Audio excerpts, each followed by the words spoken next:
Welcome back to Harry and Paul's Devious Dilemmas, our extra weekly show, where us two take on the task of fixing your life predicaments. I'm Harry Clark. And I'm Paul Gorton. And yes, we're here to provide our questionable expertise and questionable solutions in this brand new show. Each week we'll take on two listeners' dilemmas, offer our advice. We'll be your judges, jury, and hopefully your saviours. Determine just how devious you or your friends truly are.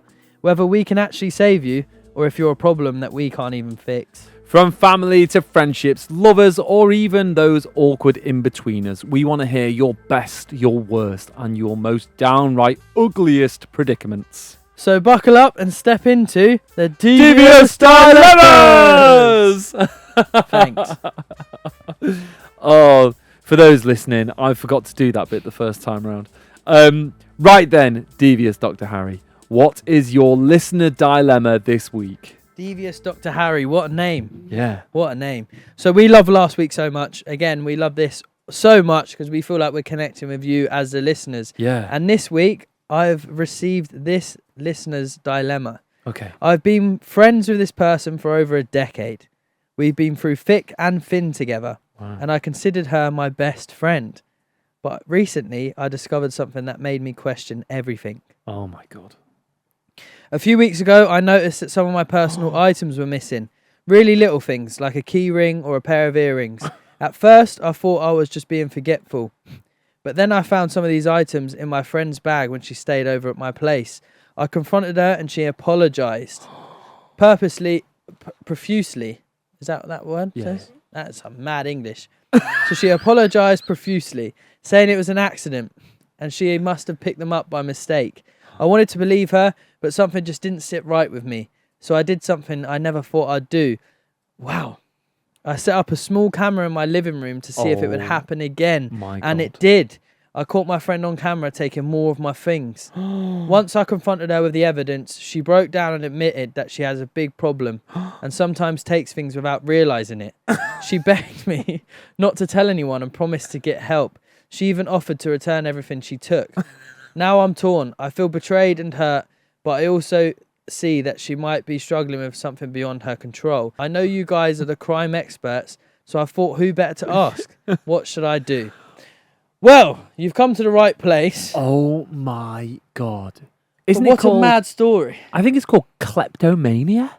What is an actual problem? I think it's an actual problem where you can't not steal something. I thought she just made it up. No, I think there's I think Winona Ryder. Yeah, you're a klepto, yeah. And I think Winona Ryder is a big actress in Hollywood. She had it. And the CCTV footage of her stealing scarves from shops and little bits and bobs. So her friend might actually have a problem. And I think if you've got I don't believe that's a true problem. I'm sorry, I ain't taking that. Kleptomaniac, yeah. Nah, I feel like you've got to have some want and need in you. I feel like that's just an excuse. Yeah. Yeah, there must be some sort of reaction that you get from doing that. And obviously you've probably got to think as well that if she's doing it to her, she might be doing it to other people. Yeah, but then that's what I was going to say. If she's got kleptomania or whatever you're saying, yeah, why just not steal from someone else that's not your best friend? Yeah, but it might be just that she might be stealing a lot from everyone. You've got to have a conversation with your friend. I think in the early stages, I wouldn't be hurt and betrayed yet. Because, for example, imagine, I think it happens more in men than women, but gambling addiction, they say, is a disease now. Really? You can be literally diagnosed as a gambling addict. There is a chemical imbalance in your brain which makes you do things. So, if you find out that your mate's a gambling addict and or a partner or something and they've gambled away the house or whatever. I've had to delete all my gambling apps. Oh, really? I put 70 quid on the other day. Right, yeah. £70 on Big Fish. Try and get a big reel. And for some reason, like an absolute idiot, I did £10 spins. So I had 7 spins and one fuckle. Gone like that. Then I was like, that could have paid for Anna's nails. That could have paid for this. That could have paid for that. Adorable. So maybe I went to Anna first. That's cute. Maybe that does make sense. I could have put it on COD. You could have put it on Call of Duty to get a new gun or some nice skin or something. But yeah, I think it is a disease. So I think I would speak to your friend like with caution first and make sure that they are okay. They might be like depressed. They might be bipolar. They might be doing, do you know what I mean? They might be doing something that's kind I of just like. find it hard because I could never steal from my friend. Yeah, that's what I mean. Like, but if you I can do, never steal. there must be something that's going on with you. Like, and even if like my friends are the same as well. Like, even if you borrow money, it's like you have to give it back. Yeah, exactly. Otherwise, right. you're not. Yeah. You're just not. Well, sometimes not for Brown, but like. No, I'm joking. Like the thing is, like me and my friends work away. Like, if I get this, you'll just get the next thing. Yeah, exactly So right. like, it's very much like I just don't see a world in which you can be friends with someone for 10 years and then start touring all their stuff. And that's funny because I remember. I think it was one day we was going out. We was actually going to a club or something somewhere, and I had a Palm Angels jacket on. I walked into Brown's, and he goes, "Oh, that's my jacket." I was like, "Oh yeah, I forgot. Like, I took it from your thingy in it to wear it." Oh wow, looks here we good. go. But then like he does the same. So like we just share clothes. Yeah, like, of course. Like he'll come in my house. Oh, H, you got any shorts or top or hat? Yeah. Like I've got this hat from Lids, yeah, in like Oxford Street. Bare nice hat, beige one. Wore it once. He picked me up from the train station. Oh, that hat's good. Can I like try it on? Tried it on. Never seen it again. Oh. But I have seen it again because he wears it everywhere. Yeah, I was going to say because so, like, you see him every day. Yeah, like he wears it all the time, and I'm like, am I ever going to get a hat back now? I'll have it. I do that with Kate. Although I paid for it. I bought her a Morant hat. And I wear Morant hat? Yeah, have you seen Morant? No. It's quite a good brand. And I wear it more than she wears it. But then I paid for it. So I think I can get away with it. Yeah, 100%. It's hard to rob from your partner. I don't know. It must be. Oh, that must be the worst feeling though. Seeing your best friend on camera. Oh, like a dress. Shout out to you though. That's some like, that's good on you. Stuff. Yeah. I mean, to set up a camera and all that type of stuff is a thing. But obviously, your friend must be going through something in order for this to happen. I would always err on the side of like caution first and actually ask the question like, "Are you okay?" And then going by what your friend's reaction is, goes by what decision that you should make moving forward. Because if they're fine, or they show no remorse, or they say, or they don't give a shit, but I don't know, it's hard. Like you never know what people are going through. Is that just because that person's been caught in the act? Well, this is the issue, isn't it? But then if she's stealing from her mate, and she's not stealing high value items, and she's keeping her mate around as a mate, then like what on earth is going on through their brain? That must say that there's something going on. So you've got to ask the question, haven't you? Maybe speak to your other friends and see if they've noticed. She's still carrying it around as well. Like, yeah, do you want your stuff back? Yeah, like the stuff she stole was left in her bag. Yeah, as if like she doesn't. But this is what kleptomania is. It's got nothing to do with the item once you've got it. Like I think the item then becomes meaningless again. Yeah, it's the act of taking the item and that feeling that you get from it. So like that person might need like psychiatric help. Yeah. So I'd speak to your friend first, see how they feel. I don't think it's devious just yet. Yeah, it depends whether she's got kleptomania or what. If she's having problems. Like maybe just go out for a coffee, sit down and be like, look, Harry and Paul have told me that kleptomania exists. Have you ever been tested for that? Or exactly like diagnosed? Right. Yeah. Have you ever spoke to a therapist? Have you ever spoke to a psychiatrist? You know, do you need help? Are you okay? What's going on in your life? Yeah, because also she might have a bigger problem going on. Like she might be a gambling addict.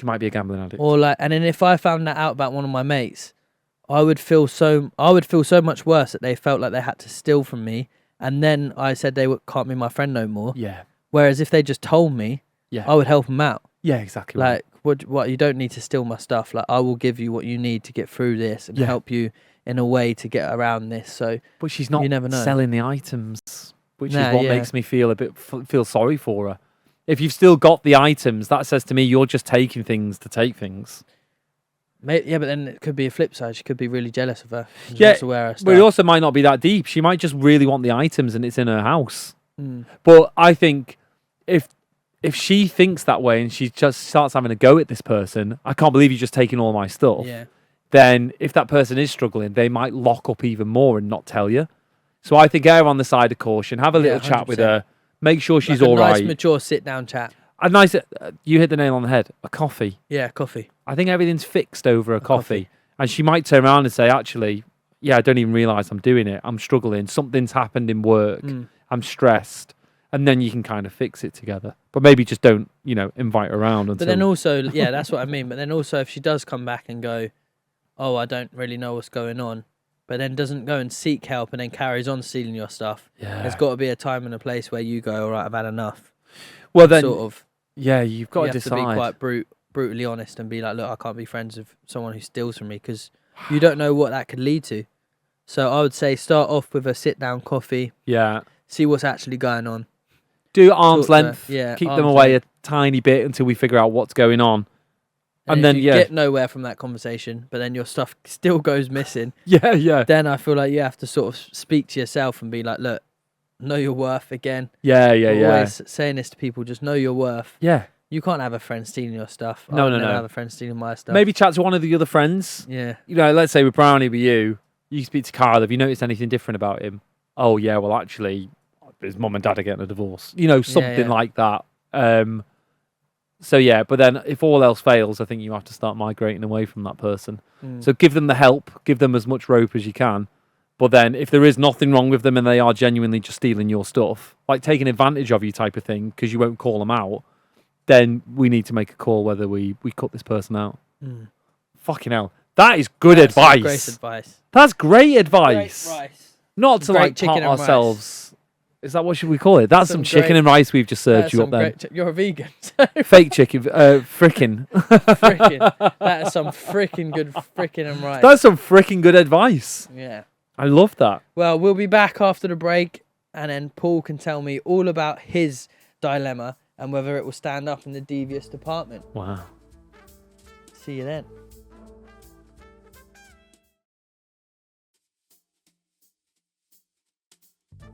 And we are back. You've heard all about my devious dilemma. So now let's hear about yours and see whether it stands up in the devious department. Okay then, mate. Here we go. My best friend Sarah has been dating Tom for about 1.5 years now. I've been holding my tongue for too long. This is amazing. Been holding her tongue on Tom. Here we go. The thing is, Tom isn't treating Sarah well. Oh dear. He's often dismissive, rarely makes time for her, shows up late to parties she has, and doesn't invite her to places, and never really makes an effort with her friends. The rest of our friends feel the same way, and we've talked about it amongst ourselves, but we haven't said anything to Sarah because we don't want to hurt her and cause drama. We tried to approach it once. After one time, he really upset her, but she just wouldn't listen to us. I'm worried that if I bring it up, she'll feel attacked or defensive, and it might damage our friendship. Should I talk to Sarah about how we feel? And if so, how do I do it without making her feel cornered or judged? I just want the best for her, and it's hard to watch her with someone who doesn't treat her in the way that she deserves. I feel like he's devious and not in a good way. Wow. These are like proper first world problems, isn't it? Yeah. Just to like, say to this people, is mad. like, we haven't read these. Nah, yeah. So this So, is like, the first time we hear about them. So when you're hearing it, it's the first time we're hearing it. And immediately, go on. What? Well, give me I your just think thoughts it's mad first. because this is actually someone's problem. Yeah. Like, and we're trying to help, which again, thank you for listening to our advice. Yeah. And we'll try our best. But firstly, I mean, like we've said in the previous dilemma, it's like, maybe just chill out. Obviously, you see what you're seeing, but there might be something deeper underneath the surface. Yeah. So who knows? Tom might be struggling from something. So Yeah. he might have a gambling addiction. His household might not be going as so well. So he takes it out on the closest thing possible to him. He might also be a very awkward guy. He might not be socialized. I don't know. He might have something going on deep down inside, which is why he doesn't want to chill with our friends. Yeah. But then at the same time, exactly like you said, Sarah's obviously going to like have her guard up because again, she loves Tom. Yeah. And love is blinding 100%. Yeah, I it's know tough. that. You know that. Yeah. I was used to be blinded by love and like not see what was going on here and there and everywhere. So it's like if you go at Sarah hard, it's going to be very difficult to actually bring her guard down. Yeah. So the best way I'd say is just even over a coffee again, but just be like, hey, like we've realised there's some like Tom's done this and Tom's done that, and like we love you, and then you need to make that known because as soon as they think that you're against them or exactly like you said, like she's feeling cornered and judged, that's when she'll close her sort of, I don't know, close her book or close her cover and she won't let you in. So like you need to make her know that the only reason you care and you're bringing up problems about Tom is because you only want the best for her. Yeah. And as soon as she knows that, then you sort of just slowly start bringing them on, and that's when she'll start opening up. And who knows, she might be like, well, yeah, he's broken, or he's done this, or he's done that. Yeah. Or she might also be lost.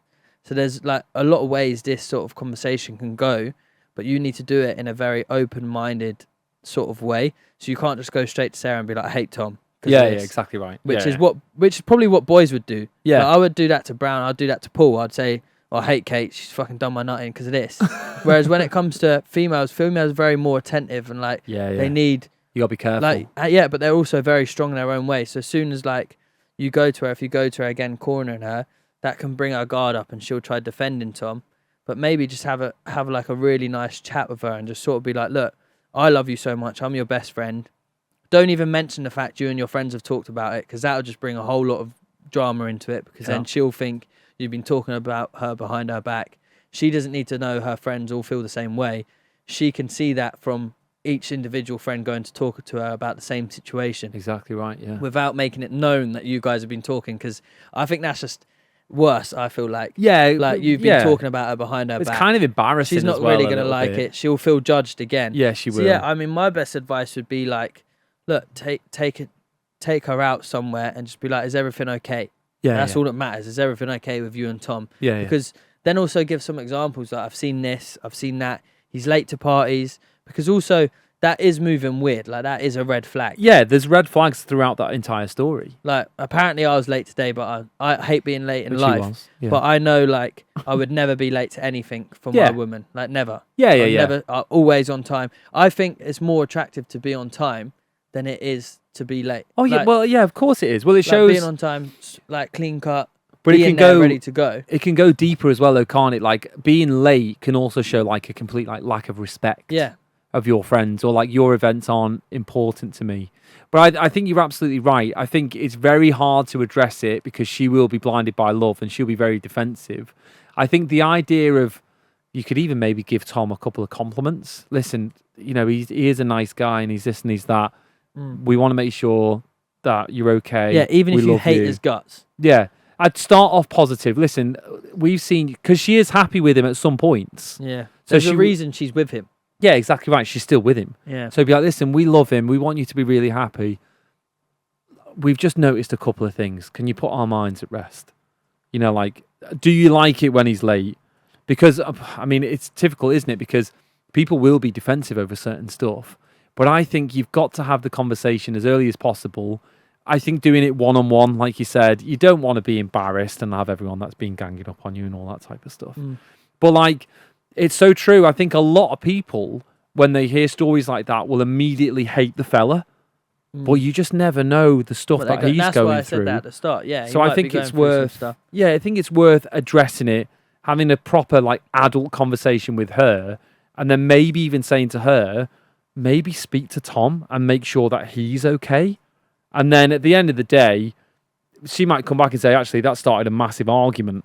And he was rude to me, or he was this and he was that. And then you know what the decision is then.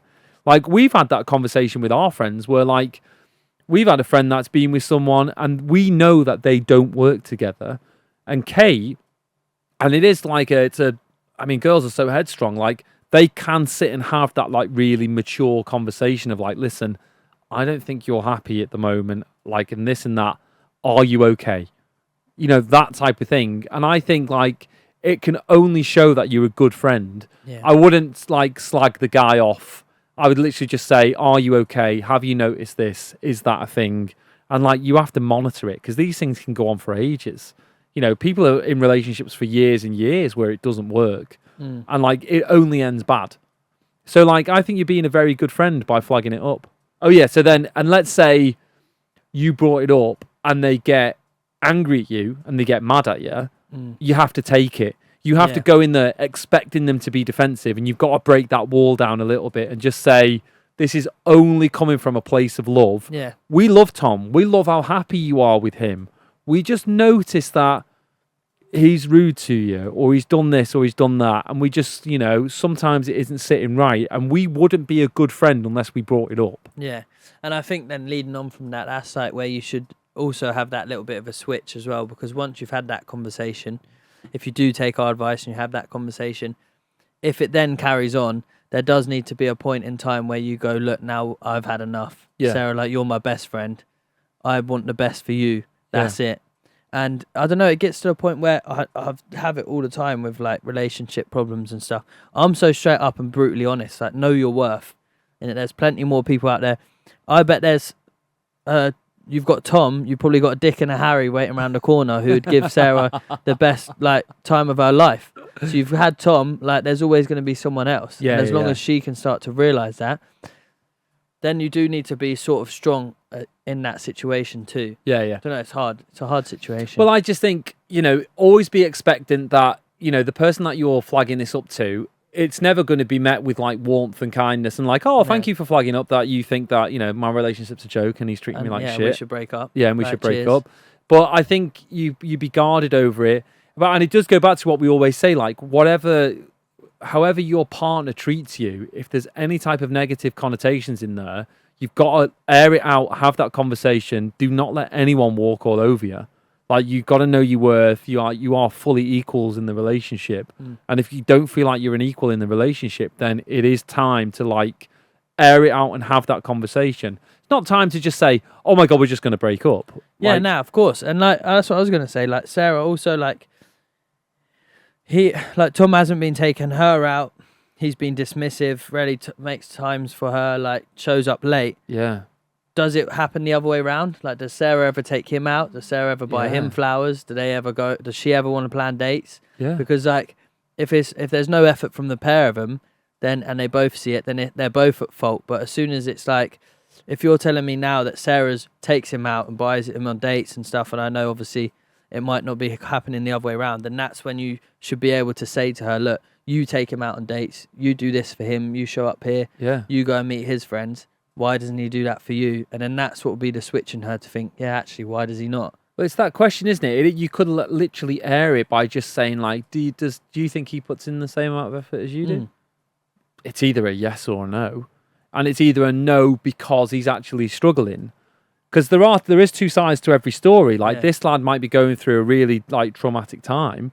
And, like, it would make it even worse knowing that his partner's friends are all talking about him. Yeah. So, like, I think you wear it out, you flag it up. I think it'd be worth her maybe having a conversation with a partner in a sense of, like, I would never tell him that my friends have flagged to me that you're being a bit like this, because then that will create a divide as well. And you don't want to be alienated from your friends or kind of led astray a little bit. So, yeah, I'd have a chat. I'd flag it up. I mean, at the end of the day, it's the girl's call. It's Sarah's call type of thing. But it's her own life. She's got to live it. It's her own life, all you can do is just give advice and stand by your best friend. That's it. Yeah, and whatever happens, you're there by her side. And if you flagged it up, then great. And then it's down to them two to go and work on it. So, like, yeah, you've got to flag it up and do your duty. I think the like simplest way of watching it. Have you ever watched Souls on Disney? Yeah, I have Souls actually. With the jazz. Yeah. You know when they get lost and they go into that little like shell? Yeah. Like the souls basically get lost and they're covered in that shadow because they can't see the light. Yeah. You just basically have to be the friend that's little hippie that drives around the ship. Basically shows them the lights so they can break out of that. That's pretty much what you need to do. Yeah. Learn everything from Disney films, basically. Yeah. There's some Live lovely life stories by in Disney them. movies, mate. Yeah, it you makes should life do. so much easier and happier. Yeah. God, we're so... That's quite deep advice, isn't it? Just to say, like, me and Harry are not qualified, like, in any stretch of the imagination. However, we are two lads that have, like, had lives. Yeah. Like, we've gone through times. You've gone through like, loads. Yeah, like... You've got a kid now. Yeah, so, you was like... on a completely different path before you met Kate. Yeah.